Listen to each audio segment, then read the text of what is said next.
Of course, frontline medical workers in our nation's hospitals were the first to receive the vaccine, with doctors and nurses working around the clock getting that much-needed defense. Back in April, we introduced you to Dr. Daniela Lamas, a critical care physician at Boston's Brigham and Women's Hospital, who's been treating COVID patients since the pandemic began. So this week, we checked in with her as she received the vaccine to get her reflections on this moment in the pandemic and her message to the country as we face a very difficult winter. Here she is in her own words. My name is Daniela Lamas, and I'm a pulmonary and critical care doctor here in Boston at Brigham and Women's Hospital. Been caring for patients, many with COVID-19, in our intensive care units since the spring surge back in March. And I was fortunate to receive the first shot of the COVID vaccine a couple of days ago.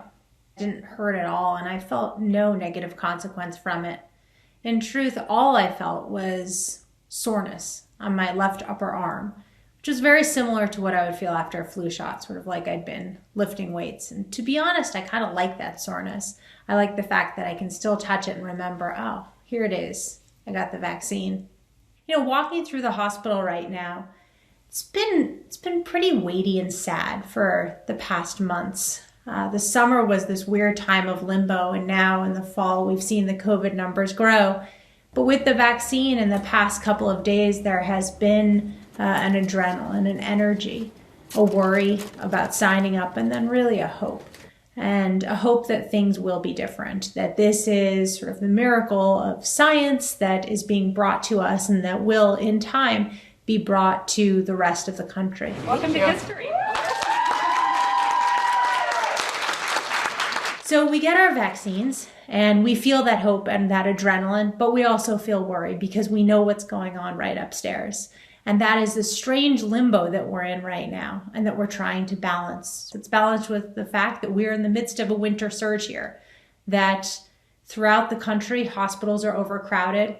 My own hospital is overcrowded. Here in Massachusetts, elective surgeries have been put on hold once again. Here in my hospital, our visitor restrictions are as stringent as they have been since the spring. And so that hope is counterbalanced by the fact that there is an increasing number of people who are in our intensive care units who are sick, who might die, often after an indoor family event, a gathering, a Thanksgiving. So we're in a dark time. It's winter. The days are short, the nights are long, and we are all so tired. I take care of patients, and I realize that perhaps the physical exam I'm doing, the procedures that we do, are the first physical contact they have felt from someone else since the spring. We are deeply exhausted of being alone, of being isolated, particularly older people who live alone. This has been devastating. And people want to give up. They want to say, let me just have that dinner with family. Let me just be with others. And the vaccine is something that says, these photos of doctors getting the vaccine, of nurses getting the vaccine, they say, hold on. They say there is a reason to hold on because there is an endpoint. And if you can endure, you too will get this vaccine, and we will be able to re-enter a world that sure won't look just like the world of 2019 that we left, but will look better than this one. I get my second shot on January 9th, and after that, I will be as fully protected as somebody can be. Of course, until then and far after, I will continue to wear masks. I will continue to distance. I'll continue to take all of the precautions I've taken before the vaccine. But I think that in the hospital, things will be different. And I can promise this to my patients, to patients who won't have access to the vaccine for months to come.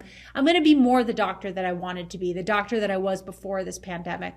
Currently, when I hear a patient cough and I'm in the room, my body tenses up and the patient clocks it. I know that. I don't know how long it'll take, but I hope that my body calms, that I'm able to tell myself, you can stay in here, you can be protected. And I know that there is a point to holding on, to enduring, because we will get through this. There is now a light at the end of this tunnel, even though it is far away and even though there is so much loss to come. And if you look at these vaccine selfies, take them as hope. Take them as a promise. And as the promise I am giving as a doctor, that I'm going to be a better doctor. I'm going to make sure that I do whatever I can to keep my patients safe so that they too can get to the point where they are able to smile for that photo and where they are able to say, I made it.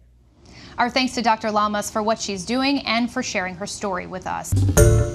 Hi everyone, George Stephanopoulos here. Thanks for checking out the ABC News YouTube channel. If you'd like to get more videos, show highlights, and watch live event coverage, click on the right over here to subscribe to our channel, and don't forget to download the ABC News app for breaking news alerts. Thanks for watching.